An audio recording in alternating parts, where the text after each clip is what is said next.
Hebrew పత్రిక 6వ అధ్యాయము దేవుని బిడ్డలారా 15వ వచనాన్ని మనం చదువుకుందాం. ఆ మాట నమ్మి అతడు అనగా అబ్రహాము ఓర్పుతో సహించి ఆ వాగ్దాన ఫలము పొందెను. దేవునికి స్తోత్రము కలుగునుగాక. చదవబడినటువంటి లేఖనంలో దేవుని బిడ్డలారా మనకు కనపడుతున్నటువంటి భక్తుడు అబ్రహాం గారి జీవితాన్ని గనక మనం పరిశీలించినట్లయితే, రాయబడిన లేఖనాన్ని ఆధారం చేసుకుని చూసినట్లయితే ఓర్పుతో సహించి వాగ్దాన ఫలము పొందుకున్నాడంట. దేవుని బిడ్డలారా, మనం అనుకున్నాం కదా, మన దేవుడు నమ్మదగినవాడు, వాగ్దానం చేసినవాడు నమ్మదగినవాడు, మాట తప్పడానికి ఆయన మనుష్యుడు కాదు. అయితే ఈరోజు దేవుడు చేసిన వాగ్దానము మన పట్ల ఫలించాలి అంటే, వాగ్దానమును మనము స్వతంత్రించుకోవాలి అంటే ఏం చేయాలో తెలుసా?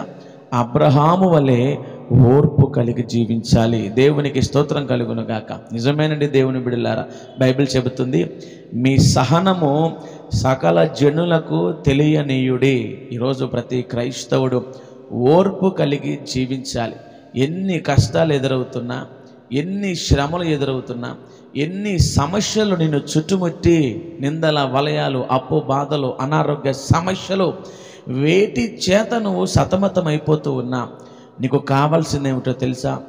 ఓర్పు, సహనం.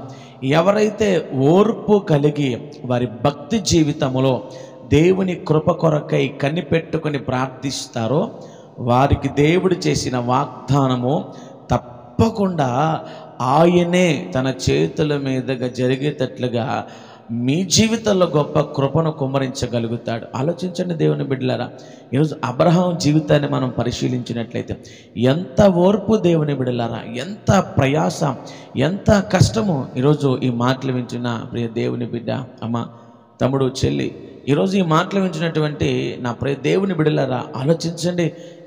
అబ్రహాము తన జీవితంలో ఎంత ఓర్పు కలిగి జీవించాడండి. ఎన్ని శ్రమలు ఎదుర్కొన్నాడు, ఎన్ని కష్టాలు ఎదుర్కొన్నాడు.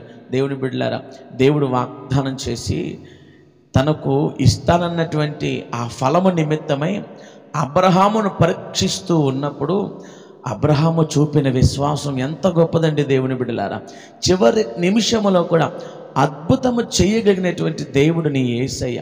విశ్వాసముతో నీకు ఇవ్వబడిన వాగ్దాన నిమిత్తమై ఓర్పు కలిగి నీ జీవితంలో నువ్వు వాగ్దాన ఫలము పొందుకోకుండా నీ ఓర్పు నశించుటట్లుగా సాతాను ఎన్నో కుయుక్తులు పన్నుతాడు. ఆలోచించండి, ఇశ్రాయేలీలు ఐగుప్తులో బానిసలుగా ఉన్నప్పుడు వెట్టి చాకరీ చేయలేక విసిగి వేసారిపోయి ఏడుస్తూ దేవుని వైపు చూసినప్పుడు దేవుని బిడ్డలారా, వారిని ఐగుప్తు నుంచి విడిపించి యోర్దానుల గుండా లేదా ఆ ఎర్ర సముద్రాల గుండా, ఆ అరణ్యాల గుండా, దేవుని బిడ్డలారా, ఎడారుల గుండా నడిపిస్తున్నప్పుడు వారు సాతాను వలలకు చిక్కి వారు ఓర్పు పట్టలేక నసిగారు, గొనిగారు, శనిగారు. దాని పర్యవసానం వారు చూశారు. దేవుని బిడ్డలారా, ఈరోజు మనకు అర్థం కావాలి ఓర్పు అనేది ఎంత ప్రాముఖ్యమో.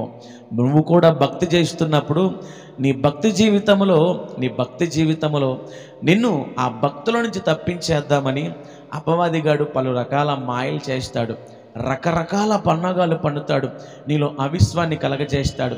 ఇక ఈ దేవుడు ఏమి చెయ్యడు, ఈయన వల్ల కాదు, మనకి ఇక్కడ ఏమీ కూడా ఉపయోగం ఉండదు అని చెప్పి నీలో ఒక నిరాశ, నిస్పృహ కలగజేసి నిన్ను భక్తుల నుంచి బయటకు లాగి మరలా నిన్ను లోకంలో పడేయడానికి పలు రకాల ప్రయత్నాలతో నీ ముందుకు వస్తుంటాడు. అయితే ఒక్కటి జ్ఞాపకం ఉంచుకో, నీ దేవుడు వాగ్దానం చేశాడు, ఆయన నమ్మదగిన వాడు. నీ జీవితంలో ఏమీ తక్కువ చేయడు దేవుని బిడ్డ. నీ జీవితంలో సమస్తము సమకూర్చి జరిగిస్తాడు, నీకు సమస్తము చక్కబెడతాడు, నిన్ను దీవిస్తాడు, ఆశీర్వదిస్తాడు. ఓర్పు కలిగి భక్తి చేయి. విసిగిపోకు, వేసారిగిపోకు, గొనగకు, సనగకు, దేవుని విడిచి వెళ్ళకు, నిలబడు. తప్పకుండా నీ ఓర్పుకు తగిన ఫలమును నువ్వు చూడబోతూ ఉన్నావు. నీ జీవితం మారబోతూ ఉంది. నేను నా దేవుడు ఆశీర్వదించబోతా ఉన్నాడు, అందలం ఎక్కించబోతా ఉన్నాడు. నా విషయమై నువ్వు ఓర్పు కలిగి జీవించుట నేను చూచాను అని ప్రభువు మాట్లాడుతున్నాడు. ఓర్పు, సహనం కలిగి పట్టుదలతో భక్తి చెయ్యి. ప్రభువు తప్పకుండా నీ జీవితాన్ని మార్చి నీ జీవితంలో మంచి రోజులు రప్పించబోతా ఉన్నాడు. ఒక్కటే జ్ఞాపకం ఉంచుకో, నీ భక్తి జీవితంలో ఓర్పు కలిగి ఉండు. నిజమే దేవుని బిడ్డలారా, ఓర్పు సహనం లేకపోతే విసుగుతూ వేసారిపోతూ సనుగుతూ గొనుగుతూ భక్తి చేస్తే దేవుడు మెచ్చడండి. దేవుని బిడ్డలారా దేవుడు మెచ్చడు. ఈరోజు ఒక్కటి జ్ఞాపకం ఉంచుకుంటావా? అబ్రహాము ఎందుకు వాగ్దాన ఫలము పొందుకున్నాడో తెలుసా? 25 సంవత్సరాలు ఎదురు చూశాడండి దేవుని బిడ్డలారా. 25 సంవత్సరాలు. ఏమండి, 25 సంవత్సరాలు ఓర్పు ఎంత కఠినంగా ఉంటుంది.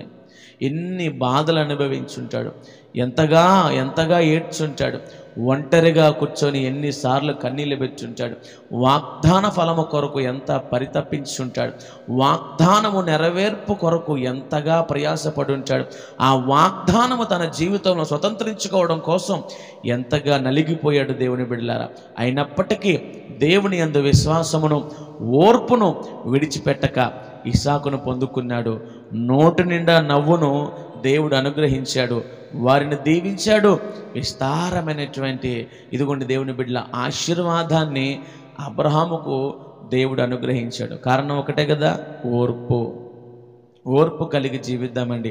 ఆ ఓర్పే నిన్ను నన్ను ఒక స్థాయికి తీసుకుని పోతుంది. ఆ ఓర్పే నిన్ను నన్ను ప్రభువులో నిలబెడుతుంది. విసిగిపోవద్దు. ఎంత కష్టమైనా సరే ఓర్పు కలిగి ఉండు. ఎంత బాధ అయినా సరే ఓర్పు కలిగి జీవించు. నీ భర్త, నీ బిడ్డలు, నీ కుటుంబం, నీ అప్పులు, నీ సమస్యలు, ఇతరత్ర వగేరా ఎన్ని కష్టాలైనా సరే నిలకడగా నిలబడు. నా యేసే నీ జీవితాన్ని మార్చబోతా ఉన్నాడు ఈ రాత్రికాల వేళ.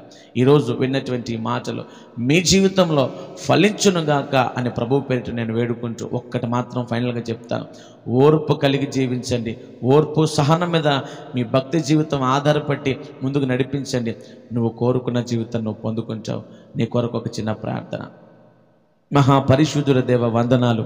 ఈ ప్రత్యేకమైనటువంటి సమయంలో ఈరోజు ఈ రాత్రి మేము నాయన విన్న వాక్యాన్ని మా హృదయంలో భద్రపరిచి ఓర్పు కలిగి భక్తి చేయడానికి ఎన్ని కష్టాలు, ఎన్ని బాధలు, ఎన్ని ఇబ్బందులు, ఎన్ని సమస్యలు నాయన, ఎలాంటి పరిస్థితులు ఇక్కడ వచ్చినప్పటికీ కూడా విసిగిపోకుండా, వేసారిపోకుండా, జారిపోకుండా, పడిపోకుండా, అయ్యా నా తండ్రి ఆగిపోకుండా నిన్ను వెంబడించే కృపా భాగ్యం మాకు ఇవ్వమని, ఓర్పు సహనమును మీరు మాకు నేర్పమని, విశ్వాసంతో ముందుకెళ్ళే కృప మాకు అనుగ్రహించమని, ఈ ప్రార్థన ఆలకించమని, ఎవరి సమస్యలో ఉన్న విడుదల, వారి యొక్క ఇబ్బందుల నుంచి విడుదల, వారి యొక్క ఇరుకుల నుంచి విడుదల, వారి యొక్క నా తండ్రి ప్రతి విధమైనటువంటి శాపగ్రస్తమైన జీవితం నుంచి విడుదల, మీ నామ మహిమార్థమే వారిని మీరు నిలబెట్టుకోమని, ఈ ప్రార్థన మీద ఆలకించమని, అంగీకరించమని జవాబు దయచేసి మీ బిడ్డలైన ప్రభువా ఉన్నతమైన స్థితికి, స్థాయికి మీరు నడిపించుకోనమని యేసయ్య నామమున ప్రార్థిస్తూ వారిని, వారి కుటుంబ సభ్యులను మీ చేతులకు అప్పగిస్తున్నాను తండ్రి.